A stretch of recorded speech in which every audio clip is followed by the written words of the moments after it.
নবিয়ান ওয়া রাসূলা, আল্লাহর রব হিসেবে পেয়ে আমরা খুশি না বেজার?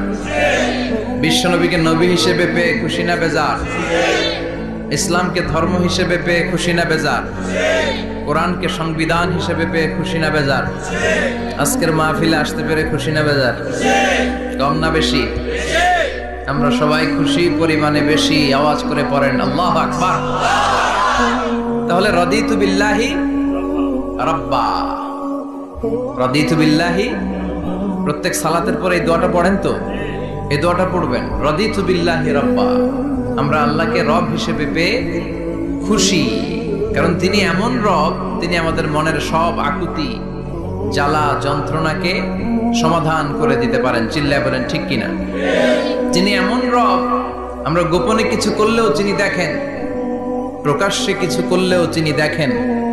সূচনাহীন অতীত থেকে তিনি আছেন, শেষহীন ভবিষ্যৎ পর্যন্ত তিনি থাকবেন। চিল্লায় বলেন তিনি কে? এজন্য রাব্বুল আলামিন বলেন, হুয়াল আউয়ালু ওয়াল আখিরু ওয়াল যাহিরু ওয়াল বাতিন ওয়া হুয়া বিকুল্লি শাইইন আলীম। আল্লাহ বললেন আমি প্রথম, আমি শেষ, আমি প্রকাশ্য, আমি গোপন। ঠিক কি না? প্রথমে কে? আওয়াজ করে বলতে হবে, প্রথমে কে? প্রথমে আল্লাহ আল্লাহ, শেষেও আল্লাহ আল্লাহ, আকাশে আল্লাহ আল্লাহ, জমিনে আল্লাহ আল্লাহ। চিল্লায় পড়েন, প্রথমে আল্লাহ আল্লাহ, শেষেও আল্লাহ আল্লাহ, আকাশে আল্লাহ আল্লাহ, জমিনে আল্লাহ আল্লাহ। নিখিল জাহান গাই গুণগান তার নামে গাই, আমরাও গাহি তাআলা হামদে বারি তাআলা, হামদে বারি তাআলা, হামদে বারি তাআলা। চিল্লায় পড়েন আল্লাহু আকবার। ওয়াল আউয়াল ওয়াল আখির ওয়াল যাহির ওয়াল বাতিন, তিনি প্রথম, তার আগে কেউ আছে? কথা কন। তিনি কবে থেকে আছেন? অনেক সময় আমাদের মাথায় প্রশ্ন জাগে, এই যে আল্লাহ আছে, কবে থেকে আছে? কবে থেকে? উনি শুরুটা কবে? আল্লাহ বলে আমি সূচনাহীন অতীত থেকে আছি। আমি এমন অতীত থেকে আছি যেই অতীতের কোনো সূচনা নাই। সুবহানাল্লাহ কইবেন না? আবার আমি সীমাহীন ভবিষ্যৎ পর্যন্ত থাকবো। সুবহানাল্লাহ পড়ে। এমন ভবিষ্যৎ যেটা সীমা নাই, এমন অতীত যেটা শুরু হয় নাই, তিনি হচ্ছেন আল্লাহ। চিল্লায় বলেন তিনি কে? এজন্য আমরা বলি রাদিতু বিল্লাহি রাব্বা, রব হিসেবে আল্লাহ তোমারে পেয়ে আমরা খুশি। এজন্য আমাদের ইবাদতের সব জায়গায় এই রবের নামের গুণগান আছে না নাই? আমরা যখন রুকুতে যাই আমরা পড়ি সুবহান রাব্বিয়াল, আবার যখন আমরা সিজদায় যাই আমরা পড়ি সুবহান রাব্বিয়াল আ'লা, রুকুতে গেলে সুবহান রাব্বিয়াল আযীম, আবার যখন সিজদায় যাই তখন আমরা পড়ি সুবহান রাব্বিয়াল আ'লা। আবার কবরের জীবন যখন আমরা শুরু করে দিব, কবরের প্রথম প্রশ্ন হবে তোমার রবের নাম কি? আমরা বলবো আল্লাহ আমারে রব, আল্লাহ আমারে রব, এই রবি আমার সব। দমে দমে তনু মনে তারি অনুভব, তোমার দুনিয়াতে আমি যেদিকে তাকাই অথই নেই আমাতে ডুবে আছি সবাই। পাক পাখালির গানে শুনি তসবিহ কলো রব, তসবিহ কলো রব, আল্লাহ আমারে রব, এই রবি আমার সব। সুবহানাল্লাহ, কি অসাধারণ কথামালা। আল্লাহ আমার রব, এই রবি আমার সব। আল্লাহ যদি আমার সাথে থাকে পৃথিবীর কোনো শক্তি আমার থামাতে পারবে না। চিল্লায় বলেন ঠিক কিনা? আর এই রবকে যদি তুমি হারাও, রব যদি আমার বিপক্ষে চলে যায়, পৃথিবীর কোন শক্তি আমার কোন উপকার করতে পারবে? এজন্য বিশ্বনবী বলতেন ইযা সাআলতা ফাসআলিল্লাহ ওয়া ইযা ইসতাআনতা ফাসতাইন বিল্লাহ। যখন সাহায্য চাইতে মনে চাইবে, সাহায্য চাইবা কার কাছে? আমাদের কোনো গুরুত্বপূর্ণ ঘটনা ঘটলে, গুরুত্বপূর্ণ লাইফ ইভেন্ট ঘটলে, কিংবা আমরা কোনো বিপদে পড়লে সবার আগে আমরা ফেসবুকে শেয়ার দিই, ঠিক না? কথা কন। ফেসবুক অ্যাকাউন্ট নাই কার কার দেখি? ওই আল্লাহর ওলিদেরকে একটু দেখে রাখি। মাশাআল্লাহ, অনেকের নাই, অনেকের ফেসবুক অ্যাকাউন্ট নাই। তো এটারে ভালো কাজে লাগানো উচিত। যেটাই আমরা করি এটা যেন ইসলামের পক্ষে যায়, ঠিক কি না? মিন হুসনি ইসলামিল মারই তারকুহু মা লা ইয়ানিহি। ব্যক্তির ইসলামের সৌন্দর্য হচ্ছে যে অনর্থক কাজ ব্যক্তি করবে না। যে কাজে সওয়াব আছে, যে কাজে কল্যাণ আছে, ব্যক্তি শুধু ওই কাজটা করবে। চিৎকার করে বলেন ঠিক কি না? অনর্থক কাজ করা ঠিক না, অনর্থক কথা বলা ঠিক না, অনর্থক সম্পদ নষ্ট করা ঠিক না, অনর্থক টাইম পাস করা ঠিক না। কারণ মুমিন জানে মা ইয়ালফিযু মিন কাউলিন ইল্লা লাদাইহি রাকিবুন আতীদ। মুমিনের জিহ্বা দিয়ে যা বের হয় তার প্রতিটি শব্দ পাই পাই করে হিসাব নেবে কে? আল্লাহ। আমাদের জীবনে অনর্থক কথা আছে না নাই? চায়ের দোকানে বসলে অপ্রয়োজনীয় আলাপ, নিজেরও কাজে লাগে না, ফ্যামিলিরও কাজে লাগে না, ইসলামেরও কাজে লাগে না, খালি খোঁচাখুঁচে ঠেলাঠেলি বাড়ায়। এরকম ডাকাত আছে না নাই? অপ্রয়োজনীয় কথা, অপ্রয়োজনীয় কাজও আছে না নাই এদেশে? দেদারসে মানুষ করে বেড়াচ্ছে অপ্রয়োজনীয় কাজ। হুজুররে পাইলে হাজার হাজার ছবি আছে না নাই? এটা অপ্রয়োজনীয় না? হজে গিয়েছিলাম, কমসে কম 10,000 ছবি তুলছে আমার সাথে হাজিরা। অপ্রয়োজনীয়, প্রয়োজন নাই। এসেছে ইবাদত করতে, হুজুর একটা সেলফি। ইয়াং ছেলেপেলারা সেলফি তুলে বেশি। আর বুঝলাম না আঙ্গুল দুটো এরকম করে রাখে। আমি গেলাম এটা কি? হুজুর ইটস গ্যাংনাম স্টাইল। এটা কি? Gangnam style. এরকম বাঁকা করে থাকবে আর এরকম দুটো ছবি তুলবে। এগুলো অনর্থক। মুমিন ওই কাজ করবে যে কাজটা constructive, fruitful for him, for his family and for the society. যেটা তার নিজের কাজে আসবে, যেটা তার ফ্যামিলির কাজে আসবে, যেটা সমাজের কাজে আসবে। এই কাজগুলো করার দরকার আছে না নাই? আমার দেশের যুবক ছেলেগুলো অপ্রয়োজনীয় কোনো কারণ নাই এই সমস্ত কাজে ঝগড়া বিবাদে আলাপে লিপ্ত থাকার কারণে তাদের যে ইনোভেটিভ পাওয়ার আল্লাহ তাআলা দিয়েছেন এটাকে তারা কাজে লাগাতে পারে না। আমাদের দেশের যুবকদের কিন্তু অনেক মেরিট। তারা যখন পৃথিবীর বিভিন্ন দেশের ইউনিভার্সিটিগুলোতে পড়ে তারা র্যাঙ্কিং 1 নম্বরে আসে একেবারে। আমি যে ইউনিভার্সিটিতে পড়ি, ইন্টারন্যাশনাল ইসলামিক ইউনিভার্সিটি মালয়েশিয়া, ওখানে বাংলাদেশিদের ফলাফল রেজাল্ট সবচেয়ে ভালো। হার্ভার্ডে যান, ক্যামব্রিজে যান, অক্সফোর্ডে যান, যেখানেই যাবেন বাংলাদেশিদের ফলাফল অনেক ভালো।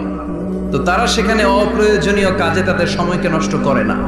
এজন্য যুবক ভাইয়েরা, তোমাদের আছে প্রাণ ঢালা উচ্ছ্বাস, অনেক শক্তি তোমাদের গায়ে। এখন তোমাদের রক্ত গরম, তোমাদের এই গরম রক্ত ইসলামের কল্যাণে কাজে লাগাইতে হবে। শুধু সেলফি তুইলা সময় নষ্ট করা যাবে না। চিল্লায় বলো ঠিক কিনা? কিছুদিন আগে আমি দেখলাম মানবতার দেয়াল। কিসের দেয়াল?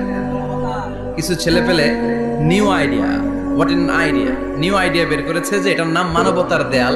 খুব সম্ভবত মসজিদের এক ওয়ালের মধ্যে তারা লিখেছে মানবতার দেয়াল, আর কিছু হ্যাঙ্গার টানিয়ে রেখেছে, আর বলেছে যেটা অপ্রয়োজনীয় রেখে যান, আর যেটা আপনার লাগবে নিয়ে যান। এই যে শীত, প্রচন্ড শীতে অনেকের জ্যাকেট নাই, আমাদের কয়েকটা করে জ্যাকেট, জাম্পার, সোয়েটার, চাদর, মাফলার, অনেকের একটাও নাই, আছে না নাই? তারা দেয়ালের নাম দিয়েছে মানবতার দেয়াল। এখানে আপনার অতিরিক্ত পুরান জ্যাকেট থাকলে রেখে যান। তো অনেকে পুরান জ্যাকেট, মাফলার, চাদর ওখানে ঝুলিয়ে রেখে গিয়েছে। আবার লিখে দিয়েছে যার লাগবে তিনি নিয়ে যান। যার মাফলার নাই, যার জ্যাকেট নাই, চাদর নাই, তারা এসে নিয়ে যাচ্ছে। এটা একটা সুন্দর আইডিয়া না? তো চায়ের দোকানে ছেলেপেলেগুলো যদি মারামারি করতো, অপরাজনীতি করতো, গুতাগুতি করতো, কিলাকিলি করতো, তাহলে মাথা থেকে এই আইডিয়াগুলো বেরোতো?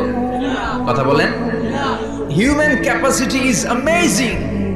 কি পরিমাণে আল্লাহ তাআলা যে আমাদেরকে ক্যাপাসিটি দিয়েছে, আমাদেরকে যে কত প্রিভিলেজ আল্লাহ তাআলা আমাদেরকে দিয়েছে আমরা জানি না। আমরা আমাদের দেহে কত শক্তি, সম্ভাবনা নিয়ে যে ঘুরে বেড়াই আমরা অনুধাবন করি না। এজন্য সময়গুলোর কাজে লাগাও। কিন্তু আফসোসের সাথে লক্ষ্য করা যাচ্ছে যুবকদের চরিত্রকে ধ্বংস করে দেওয়ার জন্য যে কয়েকটা হাতিয়ার আছে সবগুলো বাংলাদেশে আছে না নাই? ইয়াবা আছে না নাই? ফেন্সিডিল আছে না নাই? হিরোইন আছে না নাই? মারিজুয়ানা আছে না নাই? এই ফেন্সিডিল, ইয়াবা আগে শুনতাম ইউনিভার্সিটির ছেলেরা খাইতো, এরপরে নাইমা আসলো কলেজে, এরপরে হাই স্কুলে, এখন প্রাইমারি ছেলেদের হাতেও ইয়াবা ঢুকছে। চিল্লা এখন ঠিক কিনা? দেশের যুব সমাজ আজকে কোথায়? পর্নোগ্রাফি, এক একটা মোবাইল এক একটা হিন্দি সিনেমার কারখানা। ইন্ডিয়ান নায়িকাদের কোমর দুলানো ডান্স আছে না নাই? স্মার্টফোন নিয়ে ছেলে স্মার্ট হয়, কিন্তু ইমান, আখলাক, চরিত্র সব শেষ। অপরাজনীতি, রাজনীতির নামে মন্দ খারাপ প্রতিহিংসামূলক ছাত্র রাজনীতি, নেতারা এই যুবক ছেলেদেরকে ইউজ করে, ওর বিরুদ্ধে ও মার, তুই ওরে মার, ওনারা থাকে অন্য জায়গায়, আছে না নাই? এভাবে আমাদের দেশের ছেলেদের চরিত্র, তাদের সম্ভাবনাকে আমরা নষ্ট করে দিচ্ছি। যুবক ভাইয়েরা, in the day of judgement, কিয়ামতের কঠিন ময়দানে আল্লাহ তাআলা 7 শ্রেণীর ব্যক্তিকে তার আরশের নিচে ছায়া দিবেন। এর মধ্যে এক শ্রেণী হচ্ছে তোমরা যারা যুবক, শাবুন নাশাআ ফি ইবাদাতিল্লাহ, ওই যুবক যারা তাদের যৌবনে তাদের সময়টা, তাদের দিন, তাদের রাত তারা আল্লাহর ইবাদতে কাটিয়েছে। সুবহানাল্লাহ পড়েন। 7 শ্রেণীর মধ্যে 2টা শ্রেণী হলো যুবক।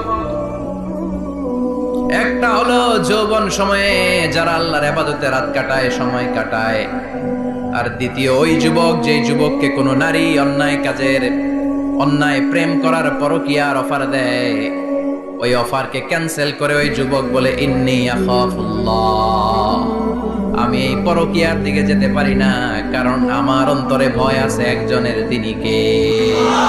যাদের হৃদয়ে আছে আল্লাহর ভয়, তারা কবু পথ ভুলে যায় না। আল্লাহর প্রেম ছাড়াই দুনিয়ায় কারো কাছে কোনো কিছু চায় না, ঠিক কি না? রাতের আধারে যারা সেজদাতে রয়, দু চোখের স্রোতে নদী যেন বয়। আল্লাহু আকবার। তো তাহাজ্জুদ পড়বে কখন? ফজরে তো পড়তে পারে না, আছে না নাই?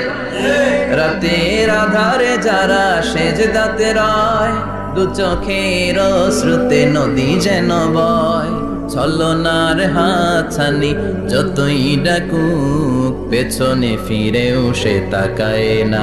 যাদের হৃদয়ে আছে আল্লাহর ভয়, তারা কবু পথ ভুলে যায় না। আল্লাহর প্রেম ছাড়াই দুনিয়ায় কারো কাছে কোনো কিছু চায় না। চিল্লায় বলেন ঠিক কিনা? তার মানে প্রথম হচ্ছে এক যুবক, যে যুবক তার যৌবন কালের সময়টা আল্লাহর ইবাদতে কাটায়। দ্বিতীয় হলো এমন যুবক পরকীয়ার অফার পেয়ে সে বলে আমি ভয়ে পাই একজনকে, তিনি কে? এজন্য যুবক, তোমার অন্তর আল্লাহর ভয় থাকতে হবে। তোমার সময়টা এমনি কাটানো যাবে না, ইবাদতে কাটাতে হবে, ঠিক কি না? এজন্য আমরা নামাজের পরে বলি রাদিতু বিল্লাহি রাব্বা, আল্লাহকে রব হিসেবে পেয়ে আমরা খুশি। তারপরে বলি অবিল ইসলামি দিনা, ইসলামকেও দিন হিসেবে পেয়ে আমরা খুশি না বেজার? কথা কন, খুশি না? আপনি খুশি হইলে আপনার লাভ, খুশি না হইলে আপনার লস। ইসলামের বিজয়কে সমুন্নত করবে কে? ইসলামের পতাকা পথ পথ করে হোয়াইট হাউসের উপরেও একদিন ঝুলবে। চিল্লায় বলেন ঠিক কিনা? আল্লাহ বলেন খবরদার, ফু দিয়ে ইসলামের বাতি তোরা নিভাতে পারবি না। ইউরিদুনা লিয়ুতফিউ নূরাল্লাহি বিআফওয়াহিহিম ওয়াল্লাহু মুতিম্মু নূরিহি ওয়ালাউ কারিহাল কাফিরুন। ইসলাম বিরোধীরা চায় মুখের ফুৎকারে ইসলামের বাতিকে নিভিয়ে দিতে। আল্লাহ বলে খবরদার, ষড়যন্ত্র করে লাভ নাই, ইসলামের বিজয় আমি নিশ্চিত করে দেব। স্যামুয়েল হ্যান্টিংটন একটা বই লিখেছে, দ্য ক্লাশেস অফ সিভিলাইজেশন। ওই বইতে তিনি বলেছেন এই যে সভ্যতার সংঘাত, এত সভ্যতা, চায়না সভ্যতা, আর্য সভ্যতা, বৈদিক সভ্যতা, সিন্ধু সভ্যতা, মহেঞ্জোদারো সভ্যতা, ইরাকীয় সভ্যতা, মিশরীয় সভ্যতা, একটার পর একটা সভ্যতা পৃথিবীতে এসেছে, একটার পর একটা সুপার পাওয়ার। এখন সুপার পাওয়ার হচ্ছে ইউনাইটেড স্টেটস অফ আমেরিকা, ধারণা করা হচ্ছে এরপরে চায়না হবে সুপার পাওয়ার, আবার অনেকে বলছে এরপরে ইন্ডিয়া হবে সুপার পাওয়ার। এভাবে একটার পর একটা সুপার পাওয়ার যাওয়ার পরে সর্বশেষ যে সুপার পাওয়ারটা পৃথিবীর বুকে মাথা উঁচু করে দাঁড়িয়ে থাকবে সেটার নাম হচ্ছে ইসলাম। সেটার নাম কি? তার নমুনা গোটা বিশ্বব্যাপী আছে না নাই? ইসলামকে যত দমাইতে চায় এটা আরো উপরের দিকে ওঠে। সুবহানাল্লাহ কইবেন না? ইসলামের বৈশিষ্ট্য হচ্ছে চারা বীজের মতো। চারা বীজ তো আপনারা চিনবেন, নিমসারের মানুষ। বীজ, ইসলাম হচ্ছে বীজের মতো। ইসলামের শত্রুরা ইসলামকে মাটিতে গেড়ে দিতে চায়, কিন্তু ইসলাম হচ্ছে বীজের মতো, চারা বীজ। চারা বীজ মাটিতে গেড়ে দিলে কি হয়? কথা কন, আরো গজিয়ে ওঠে, মাটি ফেড়ে উপরের দিকে উঠে চিৎকার করে বলেন ঠিক কি না? ইসলাম হচ্ছে টিউবের মতো। টিউব, পুকুরে যারা নতুন সাঁতার কাটতে যায় ডুবে যাতে মারা না যায় টিউব নিয়ে সাগরের মধ্যে নামে। এই টিউবকে যত আপনি পানির নিচে ডুবাতে চাইবেন টিউব আর উপরের দিকে ভেসে ভেসে ওঠে। সুবহানাল্লাহ পড়েন। ইসলামকে তো ওরা চিনে নাই। ইসলাম হচ্ছে চারা বীজের মতো, ইসলাম হচ্ছে টায়ারের টিউবের মতো। এটার যতই নিচের দিকে নামাইতে যায় এটার বৈশিষ্ট্য হচ্ছে এটার ধাক্কা মারলে এটার উপরের দিকে ওঠে। সুবহানাল্লাহ কইবেন না? গোটা বিশ্বব্যাপী আজকে ইসলামের গণজোয়ার, হাজার হাজার লোক কালিমা পড়ে মুসলমান হচ্ছে। গত কিছুদিন আগে আফ্রিকাতে এক লোক এক গ্রামের কয়েক হাজার মানুষকে এক ময়দানে দাঁড় করিয়ে একসাথে শাহাদাতের বাণী পাঠ করিয়ে মুসলমান বানায় ফেলছে। এই আফ্রিকার বুকে এতদিন আমেরিকার কাজ ছিল, এটারে বলে তানসীর, Christian missionary. Lakh lakh dollar দিয়ে আফ্রিকার দেশগুলোর মধ্যে গরিব গরিব মুসলমানগুলোর তারা নাসারা বানাতো।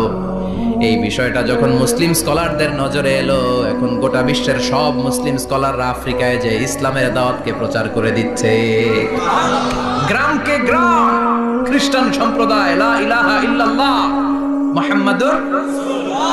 ঝিনুকের ভেতর লুকিয়ে থাকে যেমন মতি, ঝিনুকের ভেতর লুকিয়ে থাকে যেমন মতি, কালমা শাহাদাতে আছে আল্লাহর জ্যোতি, কালমা শাহাদাতে আছে আল্লাহর জ্যোতি। পড়েন সবাই। ঝিনুকের ভেতর লুকিয়ে থাকে যেমন মতি, ঝিনুকের ভেতর লুকিয়ে থাকে যেমন মতি, কালমা শাহাদাতে আছে আল্লাহর জ্যোতি, কালমা শাহাদাতে আছে আল্লাহর জ্যোতি।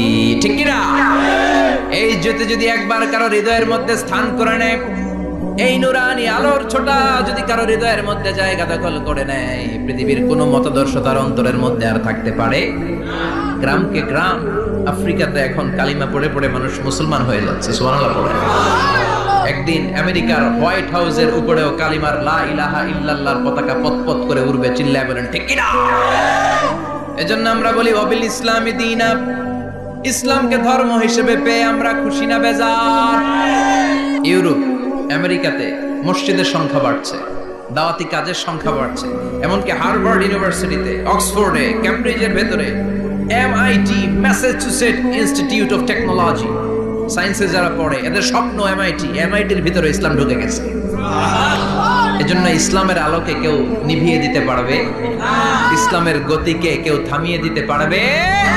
এটা অসম্ভব। এজন্য ইসলামের বিজয় সুনিশ্চিত। আমরা যারা লেগে থাকতে পারবো আমাদের কপালকে উজালা করে দিবে কে? আর বিরোধিতা যারা করব তাদের সব শেষ, দুনিয়াও শেষ, আখিরাতও আমও শেষ, সালাও।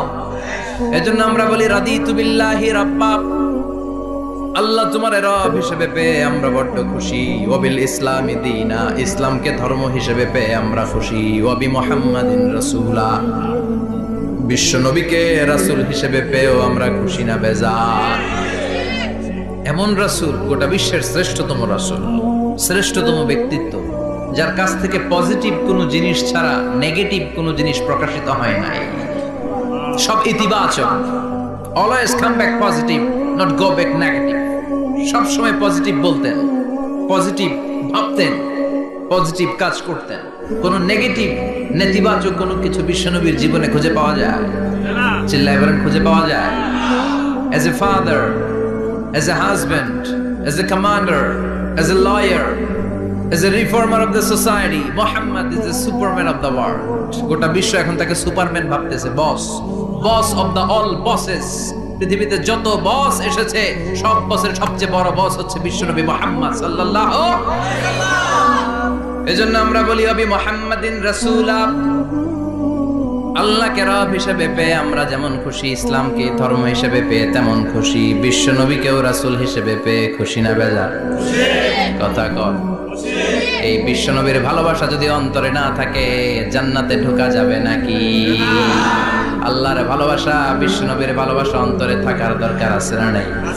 আল্লাহকে যে পাইতে চায় হযরতকে ভালোবেসে, আরশ কুরসি লৌহ কালাম না চাইতে পেয়েছে সে।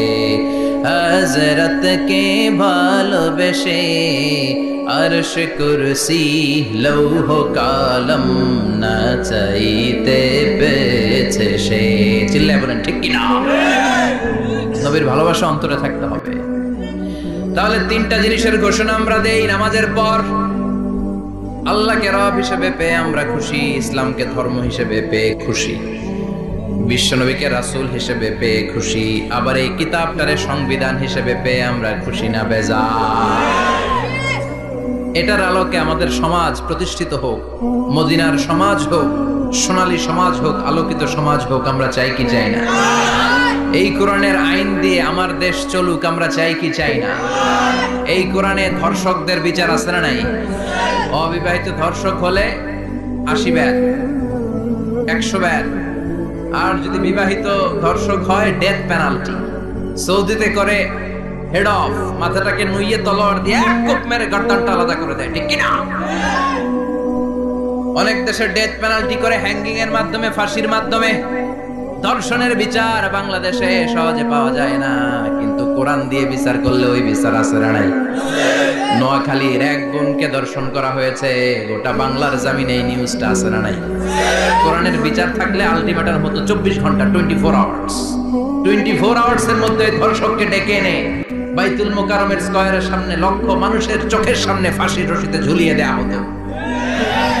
বড় বড় চোরগুলোর হাত কেটে দেয়া হতো। কলা চোর, ডিম চোর, মুরগি চোর না, বড় বড় সাইজের চুরি যারা করে 1000 কোটি টাকা মেরে দেয়, দেশের 12টা বাজিয়ে দেয়, দেশের 10-এর সর্বনাশ করে, সিমেন্ট খাইয়া, টিন খাইয়া, রড খাইয়া সব হজম করে। ব্রিজ ভেঙে গেলে ব্রিজের ভেতরে পাওয়া যায় বাঁশ, তার মানে রড গেছে কই? হ্যাঁ, পেটে।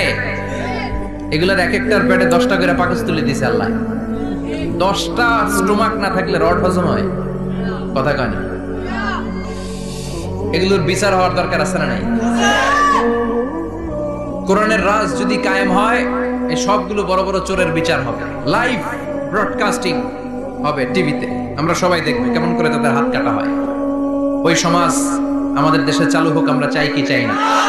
তাহলে সোজা সাপটা হিসাব, এই 4টা জিনিসের বিরুদ্ধে কেউ অবস্থান নিলে তাদের বিরুদ্ধে আমাদের অবস্থান, জোরে কোন ঠিক কিনা? আর এই 4টা জিনিসের পক্ষে যারা কথা বলবে তাদের জন্য আমাদের অন্তরে দোয়া আছে না নাই? এক হচ্ছে আমার রব, 2 হলো আমার ইসলাম, 3 হলো আমার পেয়ারা নবী, 4 হলো আমাদের আল্লাহর দেয়া সংবিধান কোরআন। এই 4টা জিনিসের বিরুদ্ধে কথা বললে খবর আছে না নাই? এই 4টা জিনিসের বিরুদ্ধে কথা বলা হবে মুসলমানদের দেশে।